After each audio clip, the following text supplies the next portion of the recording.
Bienvenidos a La Hora del Museo, el podcast del Museo Histórico Nacional. Identidad, cultura, patrimonio y más.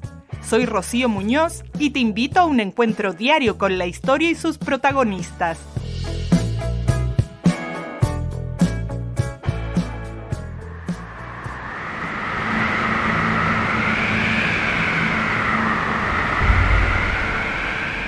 A menos 30 grados centígrados el aire mismo se congela y las estrellas brillan con una claridad que desafía lo imaginable. En la Antártica, el continente más frío, seco y ventoso del planeta, el cielo se convierte en el observatorio astronómico natural más puro que existe en la Tierra. Nuestro invitado de hoy, Juan Diego Soler, cruzó esta frontera helada no con el afán de conquistar territorios como los exploradores de antaño, sino para conquistar conocimiento. Este astrofísico colombiano, autor del libro Relatos del Confín del Mundo y el Universo, formó parte de una misión que lanzó un telescopio robótico a la estratosfera, aprovechando las condiciones únicas de la Antártica. Su libro es una travesía por uno de los lugares más misteriosos de la Tierra, hogar de millones de pingüinos, miles de ballenas y focas. Es un relato que entrelaza las extraordinarias hazañas de quienes arriesgaron sus vidas en nombre de la exploración con las experiencias de quienes, como él, doctor en astronomía e investigador del Instituto de Astrofísica Espacial y Planetología en Roma, regresan hoy a esas gélidas planicies en nombre de la ciencia.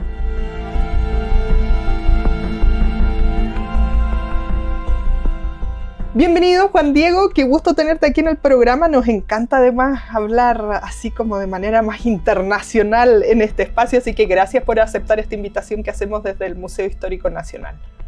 Rocío, muchas gracias por esta invitación. Estoy encantado de poder hablar con ustedes, que casi no nos hablamos los suramericanos, deberíamos hablarnos más. Claro que sí, más estamos conectados a veces con Europa que entre nosotros mismos o con Estados Sí. Unidos. Cierto. Juan Diego, bueno, yo tengo aquí a mano en una versión digital, voy a decir, tu libro, Relatos del Confín del Mundo y del Universo en busca de Antártida, el último lugar de la Tierra y además una ventana al cosmos. Tú eres colombiano, ¿verdad? Sí. ¿Colombiano? ¿Resides en Italia o estás de viaje o dónde vives? Sí, yo resido en Roma, Italia. Entonces, bueno, un ciudadano del mundo, vamos a decir. Pero para nosotros es siempre muy llamativo, además que hace poquitos días, el 18 de febrero, se cumplió un año más de que Chile pone su base en la Antártica. Así que la Antártica y el sur del mundo, este confín del mundo, siempre nos llega directo y lo asumimos como un espacio totalmente nuestro. Así que es súper interesante para nosotros hablar de esto. ¿Cómo llegas tú desde ahí de Colombia, ahora desde Italia, a vincularte con este territorio austral? Claro que sí. Además, no hay que olvidar, el 5 de enero estuvo el presidente Boric en el Polo Sur. Fue el primer mandatario suramericano en estar en el Polo Sur. Mi trayectoria es un poco distinta. A mí no me tocó ser presidente para ir a la Antártica. Yo lo que hice fue un doctorado en astronomía. Yo soy físico, yo me formé como físico en Colombia. Yo soy bogotano. Bogotá, que queda por allá arriba en las montañas, 2.600 metros más cerca de las estrellas, dice el eslogan publicitario de la ciudad. ¿Ah, sí? Y yo le agregaría 1.300 kilómetros a 1.300 kilómetros del mar. Y yo soy físico, yo estudié física en la Universidad de los Andes y para mi doctorado, pues yo estaba obsesionado con el continente antártico, pero quería también hacer un proyecto en física y en mi especialidad, que es astronomía. Entonces yo me fui a vivir a la universidad, pues a trabajar en la Universidad de Toronto en Canadá y hacer mi doctorado en astronomía y astrofísica. Y lo que nosotros hacíamos allá era desarrollar telescopios que observan longitudes de onda, es decir, tipos de luz, colores de luz, que no penetran la atmósfera de la Tierra. Así como, por ejemplo, los rayos ultravioletas se detienen por la capa de ozono, nosotros íbamos a hacer observaciones en el infrarrojo. El infrarrojo no penetra mucho en la atmósfera de la Tierra por el vapor de agua. El vapor de agua hace que la atmósfera sea opaca, es como si el día estuviera continuamente nublado en infrarrojo. Y entonces lo que nosotros hacíamos era desarrollar telescopios que volaban a bordo de globos. Esos globos los nos los daba la NASA, una división de la NASA que se llama la Columbia Scientific Balloon Facility, como que es un programa de la NASA que está dedicado a globos atmosféricos, son globos que vuelan a 40 kilómetros de la superficie de la Tierra. Entonces yo fui a Antártica a hacer astronomía, a observar frecuencias que no se ven con los ojos, que no penetran la atmósfera de la Tierra, en un globo. Eso fue lo que yo pude hacer en Antártica, eso fue lo que me llevó por allá 2 veces durante 5 y 4 meses. Un poquito exótico nada más. Toda esta experiencia. Bueno, y yo me entusiasmé hablando de la Antártica, pero lo que iba a combinar eran estos dos temas, que además nos creemos, y yo creo que en parte con cierta razón, también un polo muy importante de la astronomía en el mundo. Hay muchos telescopios que se están construyendo, bueno, observatorios que se están construyendo, ya tenemos muchos. Entonces, tu experiencia y tu libro combina estas dos cosas que sentimos muy propias aquí en Chile. Entonces, bueno, te dejo hablar porque me he quedado loca con esta descripción de lo que fuiste a hacer a la Antártica. Y por otro lado, ¿por qué a la Antártica? ¿Por qué no? Aquí siempre pensamos que en el desierto, donde mejor se pueden ver las estrellas, o hacer estos estudios. La Antártida es un desierto, es un desierto. Entonces, ustedes en Chile tienen una gran ventaja. De hecho, tengo muchos colegas muy cercanos que están en Chile. Más de la mitad de los instrumentos astronómicos del mundo están en Chile, porque Chile es un paraíso para la astronomía. Además, queda en el hemisferio sur, porque el hemisferio norte se ha observado durante mucho, mucho tiempo, pues las potencias industriales pues tienen sus telescopios en el hemisferio norte. Ahora se está mirando hacia el sur. Y en luz visible, Chile tiene la mayoría de los instrumentos, también en ondas de radio, pero el infrarrojo no se puede ver muy bien desde el nivel del mar, e incluso a la altura de los telescopios que hay en Chile, más de 5.000 metros sobre el nivel del mar, no se puede ver la luz infrarroja. Entonces, nosotros vamos a la Antártica porque esos globos en los cuales lanzamos nuestros telescopios, lo que queremos es que tengan una trayectoria de tal manera que sea fácil recogerlos. Entonces, hay dos componentes interesantes en eso, en la Antártida. Primero, en la transición entre la primavera austral y el verano austral se forma un vórtice de vientos que lleva cualquier objeto que ustedes puedan lanzar a más de 35 kilómetros de altura, lo lleva alrededor del polo sur. Entonces, lo podemos recoger cuando dé la vuelta. Es como si fuera una órbita, pero no es una órbita producida por la gravedad, como la que mueve los satélites o la Estación Espacial Internacional. Esta es una órbita que se produce solamente por los vientos. A ver, la segunda razón es que... ¿sería como un boomerang, sí, algo así? Es más que un boomerang, es como si fuera el vórtice que se forma en un sifón. Cuando se va el agua por el sifón y se forma un vórtice de vientos, ese mismo vórtice se forma alrededor del polo sur y también alrededor de algunas islas. Por eso a veces se envían los globos desde Groenlandia o se envían desde Australia. Pero Antártida tiene una ventaja muy, muy grande, y es que, uno, el vórtice de vientos es muy regular, entonces da la vuelta alrededor del polo sur y se puede recoger el telescopio unas semanas más tarde, después del lanzamiento. Y lo otro es que en Antártica no vive nadie. Esa es una ventaja sobre Australia, porque en Australia le puede caer el globo, el telescopio a algún canguro o a algún australiano. Mientras que en Antártica la densidad de población es tan, pero tan baja. Cuando yo llegué a Antártica, yo estaba en McMurdo, que es la base con más personas en Antártica. Tiene 1.000 personas en el verano. Entonces, imagínense, la densidad de población es muy, muy, muy baja. Entonces, no tenemos ese riesgo, pues, de que le caiga ese globo encima a alguien. No tenía idea que había una base donde pudiera haber tantas personas. Yo pensé que había menos todavía. Bueno, llegas allá, cuéntanos cómo es este viaje hasta allá, cuánto tiempo, cómo son las condiciones, porque no es así como que me imaginé de repente cuando es año nuevo, prendemos estos mini globitos que se van y no vuelven más. No sé qué pasará con esto, que uno les enciende ahí fuego y pide deseos. Mi experiencia es un poco distinta a la de la mayoría de los latinoamericanos que han estado en Antártica, porque la mayoría de los latinoamericanos llegamos por mar, ¿no? A través del Paso Drake, desde Chile o Argentina a la península antártica, donde están las bases de Uruguay, de Chile, de Argentina, Ecuador, y también hay alguna base de algunos países europeos, de la República Checa, de Bulgaria. Yo iba con el programa antártico de los Estados Unidos. Estados Unidos tiene 3 bases muy grandes. La mayor de ellas es McMurdo, que queda en el espacio de Antártica justo debajo de Nueva Zelanda. Las otras es la base Scott Amundsen, que queda en el Polo Sur, y la tercera es la base Palmer, que también queda en la península antártica. Entonces yo fui a la base McMurdo, porque cerca a la base McMurdo es donde está la base de globos de larga duración que opera la NASA. O sea, la NASA también está ahí en la Antártica. Sí, claro. La Es NASA, que no tenía idea de todo esto que me estás diciendo, como que me estás contando todo un mundo ahí en la Antártica que no lo sabía. Pues Antártica, pues parte de la maravilla del Tratado Antártico es que consagra pues ese territorio a la preservación de la naturaleza y a la investigación. Y entre la investigación, obviamente, la que más resalta pues, es la investigación de glaciares, de las formas de vida que existen en Antártica, desde pingüinos, ballenas, focas, a otros animales marinos, invertebrados, el krill. Pues son unos ciclos bióticos muy importantes para todo el planeta, pero también hay investigación en astronomía.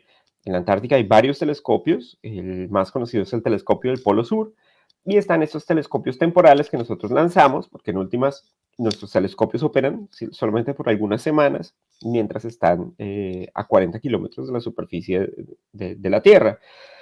Esos globos los opera la NASA porque son globos mucho más complejos que los que, al parecer, no solamente en Colombia, sino como por lo que me cuentas también en Chile, se lanzan globos en Año Nuevo.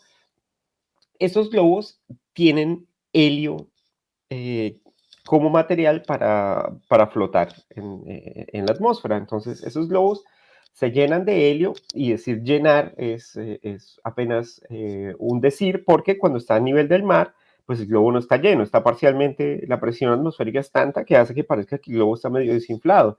Pero cuando está a 40 kilómetros de la superficie, cuando estamos por encima del 99% de la atmósfera, que es cuando podemos realmente ver esa luz infrarroja que queremos estudiar, ahí el globo tiene el tamaño de un estadio de fútbol. Tiene 2 millones de litros de capacidad y puede cargar hasta 8.000 libras, es decir, unos 4.000 kilos, 4 toneladas, es como si fueran 4 automóviles llenos. Entonces, pues esa es la razón por la que la NASA es emplear eso. ¿Por qué la NASA quiere meterse en eso si eso no está en órbita? Resulta que muchas de las tecnologías que nosotros utilizamos en viajes espaciales o en viajes orbitales, por ejemplo, la Estación Espacial Internacional, tienen que probarse de alguna manera siendo mucho más barato. Entonces es muy barato enviar un globo comparado con el lanzamiento de un cohete, por ejemplo. Claro. Pero puedes probar tecnologías, primero de detección, como la que utilizamos nosotros para registrar esa luz infrarroja, pero también instrumentos de telemetría. Todo ese tipo de tecnologías se pueden desarrollar de forma menos costosa utilizando globos, y aparte pueden entrenar gente como yo. ¿Cómo aprendes tú a manejar un satélite o a coordinar una misión espacial? Pues eso no hay clases, no hay cursos suficientes para aprenderlo. La única forma de hacerlo es haciéndolo, de aprenderlo es haciéndolo, y parte de la idea de estos programas es entrenar a la gente que después se va a dedicar a misiones espaciales. Yo, después de trabajar en los globos en Antártida durante esas 2 ocasiones, terminé trabajando en el satélite Planck de la Agencia Espacial Europea. Bueno, tremenda historia. Yo creo que necesitaríamos muchos programas para seguir conversando contigo, Juan Diego. ¿Qué ponen en estos globos? ¿Qué va ahí? Tú decías que podrían soportar como 3 o 4 vehículos, por ejemplo. ¿Qué va arriba de estos globos? Entonces, nuestro telescopio es un telescopio común y corriente. Tiene 2 espejos, un espejo de 1 metro, 1.8 metros de diámetro, es decir, más o menos el alto de una persona alta. Y ese telescopio pues registra ahí la luz, se refleja en el primer espejo, va a un segundo espejo que sí es más pequeño, 50 centímetros, y luego la luz se redirecciona a un refrigerador. ¿Por qué un refrigerador? Resulta que todos estamos brillando, todo brilla con una longitud de onda que está relacionada con la temperatura de los objetos. Cuando vemos un bombillo o una bombilla, como creo que lo llaman ustedes en Chile, el filamento de la bombilla está a miles de grados centígrados. La ampolleta. El filamento de la ampolleta, al igual que el Sol, pues está a miles de grados centígrados. Es la razón por la cual las ampolletas están al vacío. para que no haya esa transmisión de calor y no se opaque. Objetos que están más fríos emiten en otro tipo de luz, por ejemplo, las brasas con las que se hacen los asados allá en el cono sur, pues esas brasas están mucho más frías, brillan en luz roja o amarilla, y cuando ya están mucho más frías, siguen brillando, sigue sintiendo ese calor por radiación, pero ya comienza a radiar en el infrarrojo. Resulta que el telescopio entero, por tener la temperatura que tiene, emite radiación que interfiere con la señal que estamos intentando medir en el espacio. Y para lograr hacer esa medición, entonces necesitamos refrigerar nuestros detectores, es decir, como los sensores en los cuales se registra la luz, tienen que estar a menos 269 grados centígrados, es decir, 4 grados por encima del cero absoluto. Eso se refrigera con helio también, pero esto es helio líquido, que se lleva a ese estado para tener todos esos instrumentos refrigerados. Pero el telescopio no solamente es eso. Entonces, una vez registras la luz, esa luz sí tiene que ser convertida en un pulso electrónico y entonces va a unas tarjetas de amplificación y luego de registro que convierten esos pulsos en señales que podemos leer con un ordenador. De esos ordenadores pasa a unos discos duros en los cuales se registra todo eso. Esa es la parte del telescopio, pero además, para saber a dónde está apuntando el telescopio, tenemos otra serie de instrumentos. Entonces, el globo cuando está allá arriba es como un péndulo gigante. Nuestra carga está colgada del péndulo y no se puede estabilizar. Es imposible realmente estabilizar algo que está tan arriba y a la merced del viento. Entonces, nuestro telescopio opera como una cámara fotográfica que está continuamente abierta. No le interesa detenerse para tomar la foto, sino que está tomando fotos continuamente, y la forma en que reconstruimos las imágenes es reconstruyendo precisamente dónde estaba apuntando el telescopio en cada instante, y para eso tenemos otros sensores. Tenemos telescopios, eso sí, de luz visible, que lo que hacen es mirar la posición en el firmamento de distintas estrellas y a partir de eso sabemos a dónde estamos apuntando.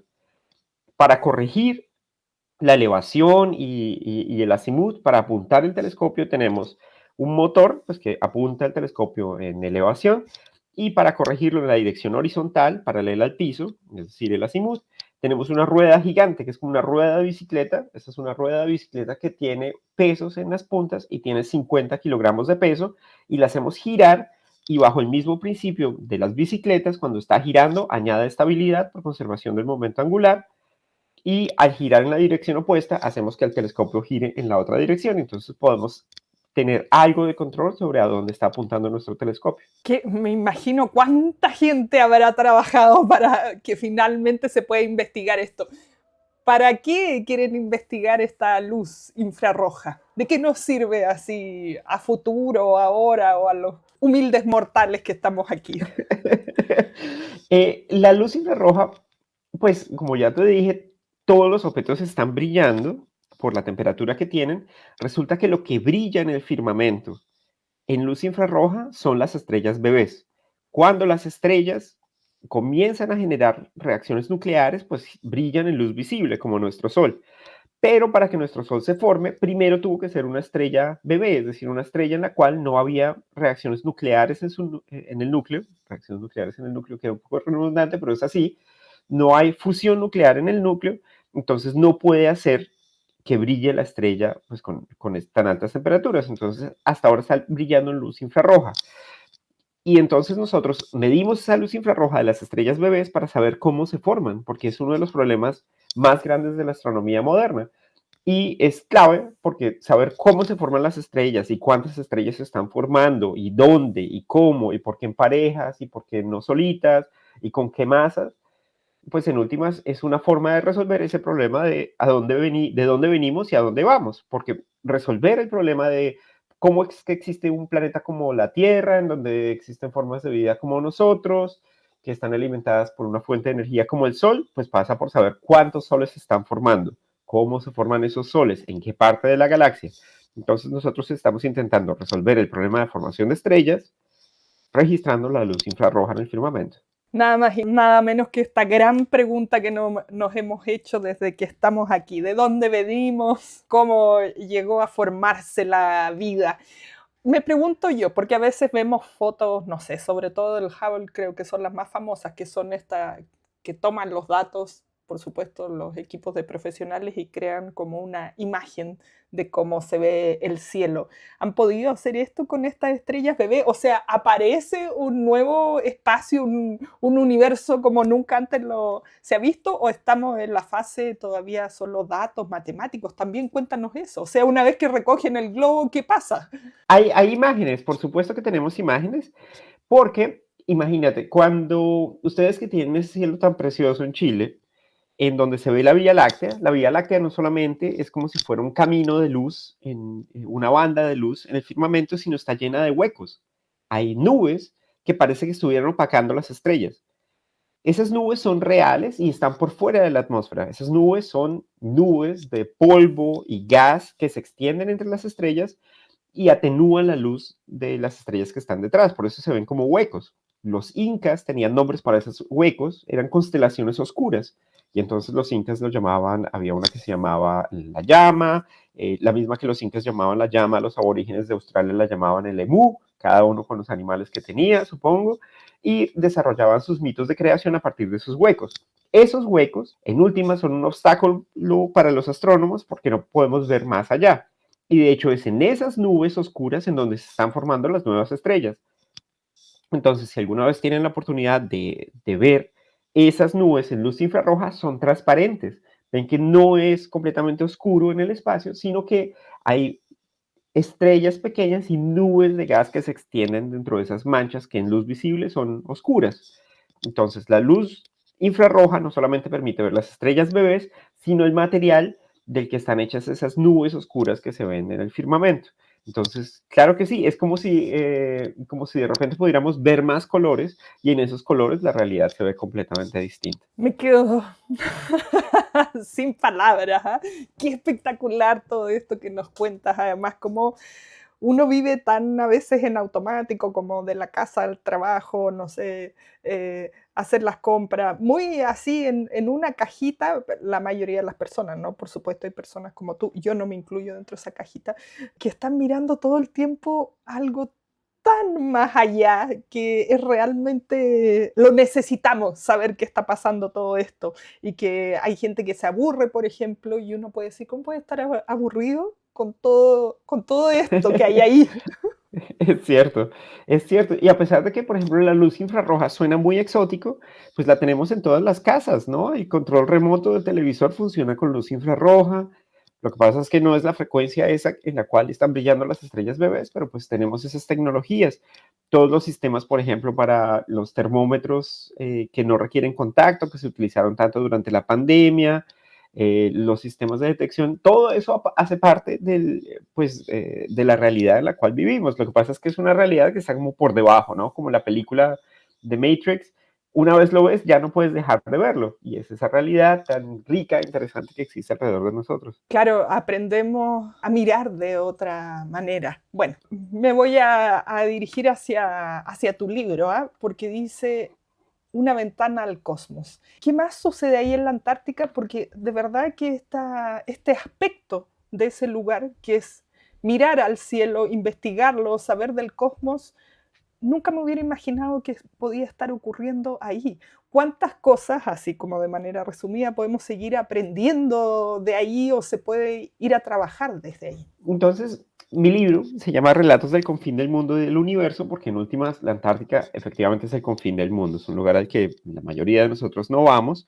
Y para mí, bogotano, que nací a 1.300 kilómetros del mar, a 2.600 metros del nivel del mar, pues es un lugar realmente que queda en el confín del mundo. Entonces, el libro narra dos aventuras que están mezcladas. Primero la mía, como colombiano llegando a Antártida. No soy por ninguna medida el primer sudamericano que está allá. El primer sudamericano que llegó a Antártida fue un argentino, José María Sobral, al cual reclutaron casi sin ninguna experiencia alpina o polar. Se lo llevaron a una expedición sueca. En 1902 llegaron los suecos y necesitaban ayuda del gobierno argentino para el combustible y el gobierno argentino les dijo, bueno, pues llévense a Sobral, en ese momento el cabo Sobral, y terminó en Antártica 2 años. Terminó por allá abandonado porque aparte de esa expedición tuvo un naufragio y tuvieron que recogerlos después. Entonces, Sobral es el primer suramericano que estuvo por allá, pero cuento la historia de cómo fue que yo llegué hasta allá, aparte de lo que te conté, llegando a Canadá, trabajando en esos globos.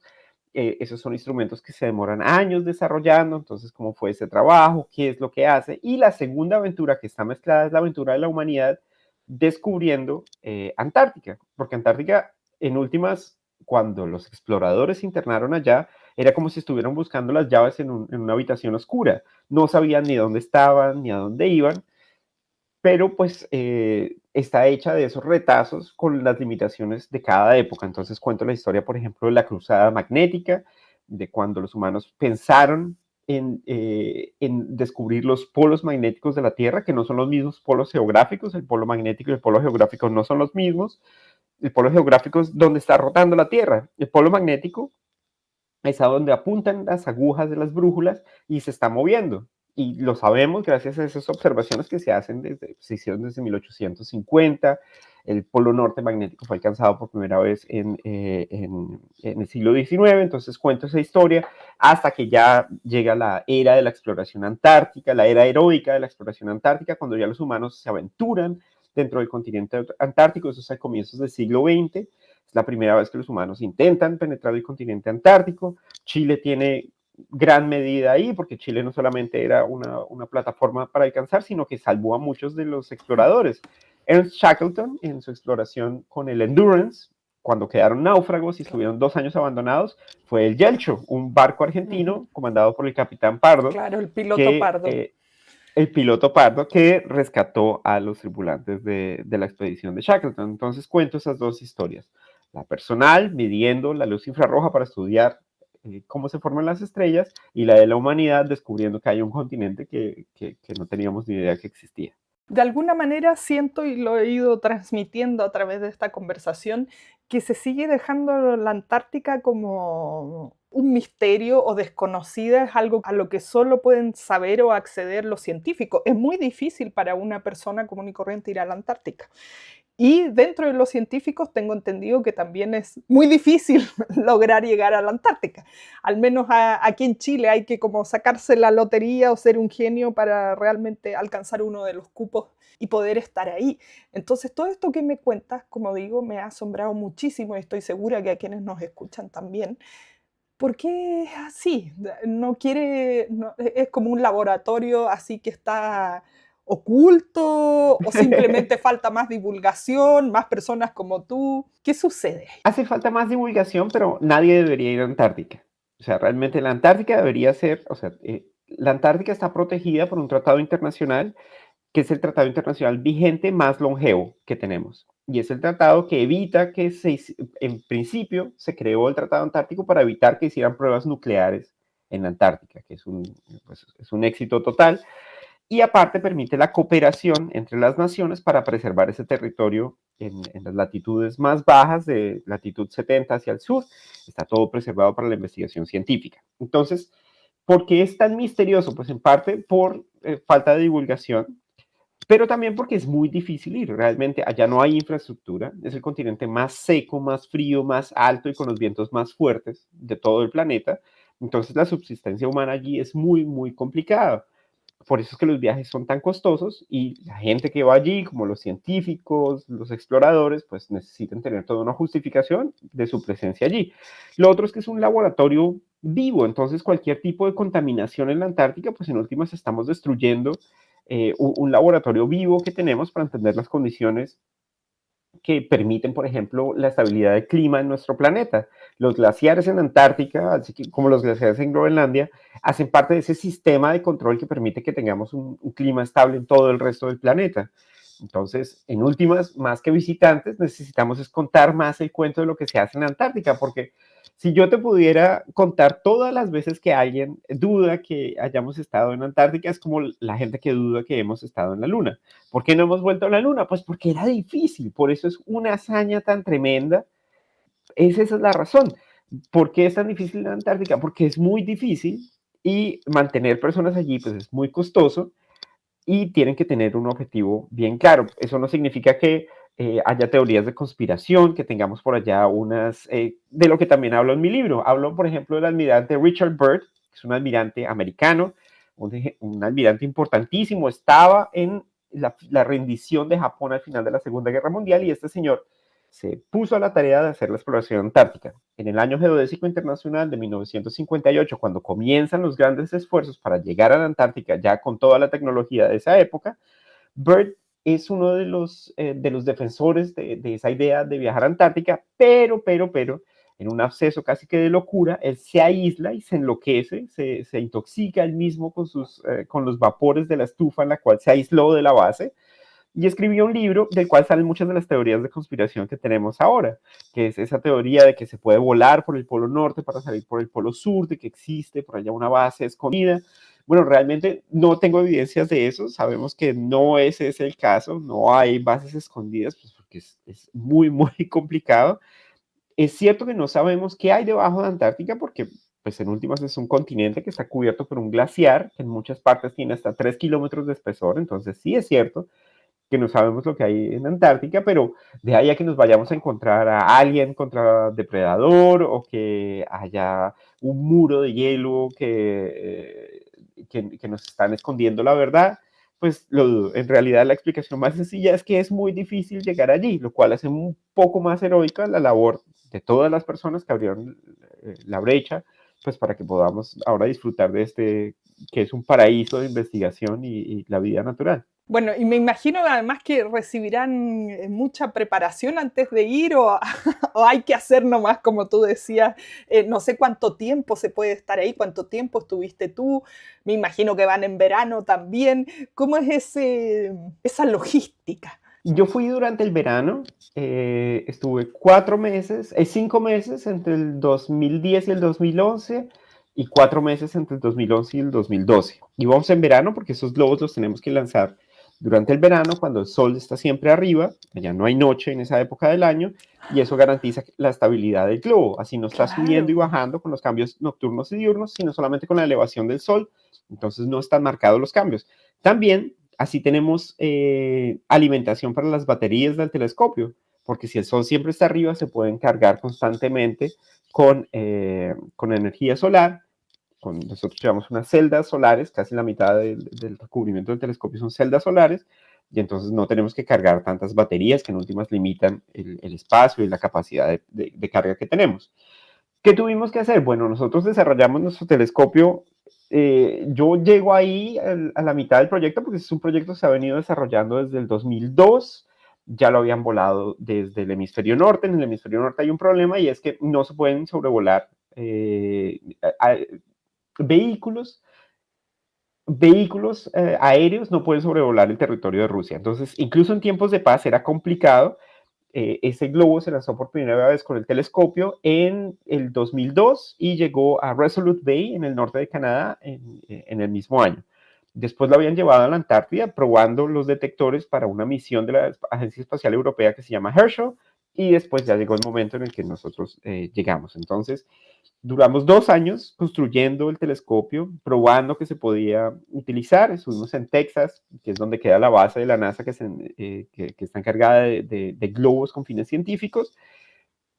Y ya preparación más directa, pues tienes que tener un examen médico, más toda la preparación, porque en última es el mismo equipo con el que has estado trabajando esos 2 años, pues es con el que vas a tener que ir a la Antártida. Entonces, por ejemplo, nosotros no teníamos oficinas, teníamos una sola oficina en la cual trabajábamos todos.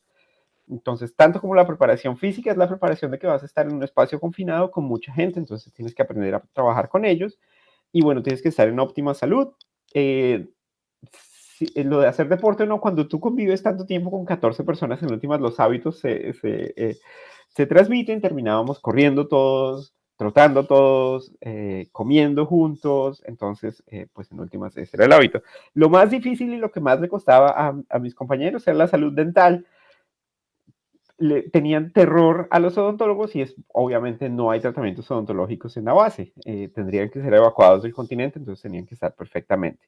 Ya una vez allí, pues tienes que hacer varios módulos de entrenamiento, desde el manejo de las basuras, porque pues no puedes dejar basura en la Antártica, tienes que reciclar todo lo Cierto. posible, incluso incluso utilizar pintura o recortar un trozo de las láminas de plástico que utilizábamos para cubrir el telescopio, tenías que tener entrenamiento, más los lineamientos del Tratado del Servicio Antártico, no puedes interactuar con la fauna silvestre, tienes que dejar el espacio tal y como lo dejaste, a las emergencias, por ejemplo, cuando hay condición de alerta en Antártica por vientos, por ejemplo, por una tormenta, el viento levanta la nieve y deja ninguna visibilidad, no puedes verte ni siquiera la mano extendida frente a tu cara, y por la fuerza de los vientos, pues no se transmite la voz. Entonces la única forma que puedes entrenar, por ejemplo, cómo ir al baño, cómo salir de la base para ir al baño que está afuera, pues tienes que entrenar con un balde en la cabeza. Entonces vas a la escuela de hielo donde aprendes todas estas cosas,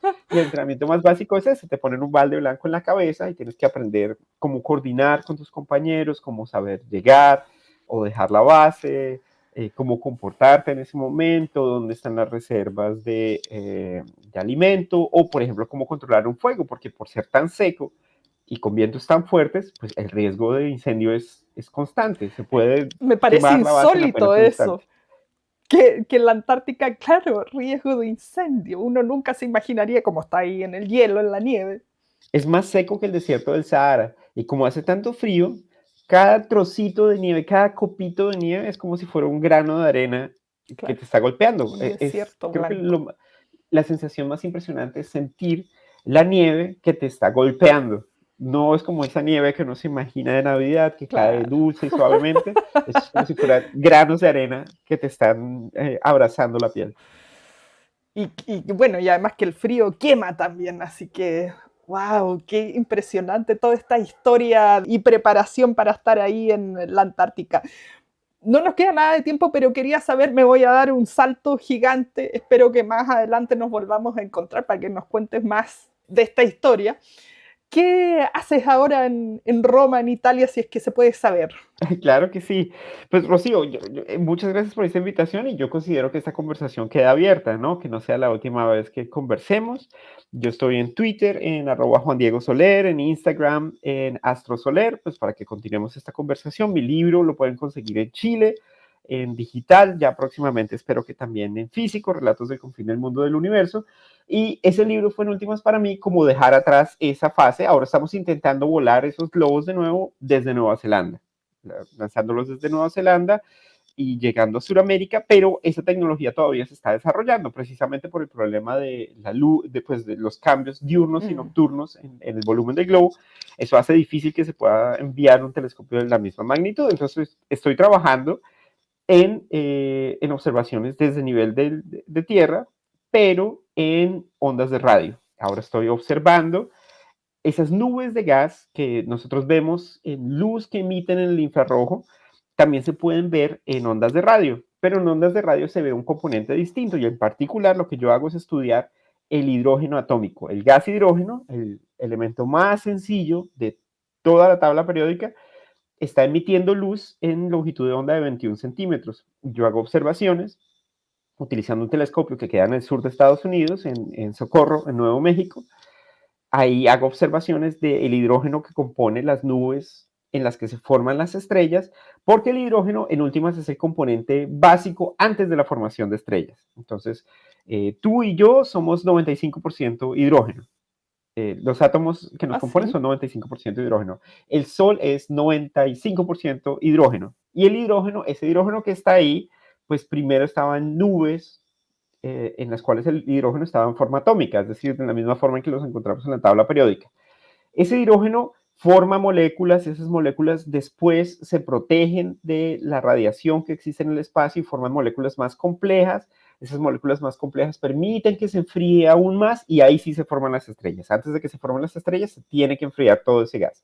Pero cómo se enfría ese gas y cómo llega a formar estrellas, cómo se condensa en esos grumitos que son las estrellas, las estrellas bebés, es todavía pues una pregunta abierta. Entonces sigo trabajando lo mismo en formación de estrellas, pero ahora con otro sabor, y es buscando cuál es la historia de ese hidrógeno que existe en nubes y cómo se condensa para formar estrellas.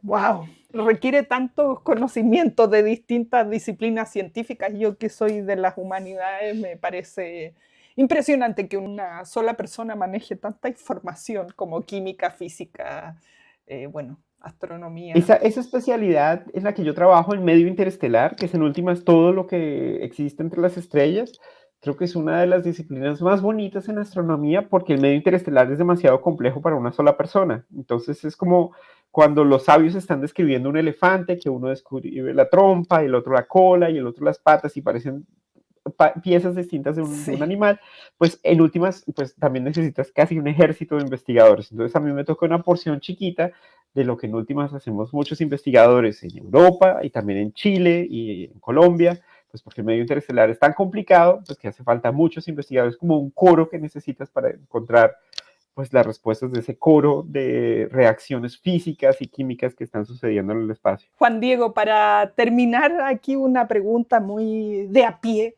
Aquí en Chile, que estamos en verano, podemos mirar un poco más. Hay muchas personas que a lo mejor todavía aprovechan para salir a acampar, por ejemplo, y ahí uno puede ver el cielo mucho mejor. ¿Qué de lo que pudiste ver tú? No sé si pasaste por Chile a todo esto, pero de lo que sabes, ¿qué uno podría mirar y disfrutar o ver a simple vista sin requerir estos equipos más sofisticados? Pues ustedes tienen una ventaja y es las constelaciones del hemisferio sur, casi que no son las más famosas, ¿no? El hemisferio sur aún es donde vive la menor parte de la humanidad con relación al hemisferio norte, y el cielo del sur tiene dos cosas fascinantes. Primero se ve el centro de la Vía Láctea y lo otro se ven las nubes de Magallanes, dos galaxias pequeñitas que se ven pues pequeñitas con relación a nuestra galaxia, pero se ven esas nubes de Magallanes y también ven todas esas constelaciones que si ustedes ven tienen unos nombres rarísimos, ¿no? El microscopio, el horno. Son constelaciones que los europeos descubrieron cuando se internaron en el hemisferio sur, ya en el siglo XVI, XVII, y por eso les pusieron esos nombres como enalteciendo la ciencia. Esas constelaciones ya tenían nombres antes, los incas, los mapuches, los selknam, todos ellos tenían nombres para esas constelaciones. Nosotros tenemos los nombres que le pusieron los europeos después. Pueden ver ese cielo que no podemos ver aquí en el norte y no se pierdan las nubes de Magallanes porque son realmente fascinantes. Son las galaxias más cercanas a la Vía Láctea y se pueden ver a simple vista. Maravilloso. Voy a poner ojo esta noche, además con otra aplicación por ahí que me dio otra astrónoma que entrevistamos hace un par de días aquí también en el programa, pero ella hablando desde los planetarios, ya mucho más en comunidad, digamos. Juan Diego, muchas gracias por esta conversación. He aprendido un montón de cosas y me he quedado con muchos así como... Se me encendió la ampolleta en muchos aspectos. Rocío, muchas gracias a ti y pues a los que escuchan tu podcast, La Hora del Museo, pues espero que esta sea una conversación que después se extienda en otros episodios y a través de las redes. Hasta luego. Esto fue La Hora del Museo, un encuentro cotidiano con nuestra historia, el podcast del Museo Histórico Nacional.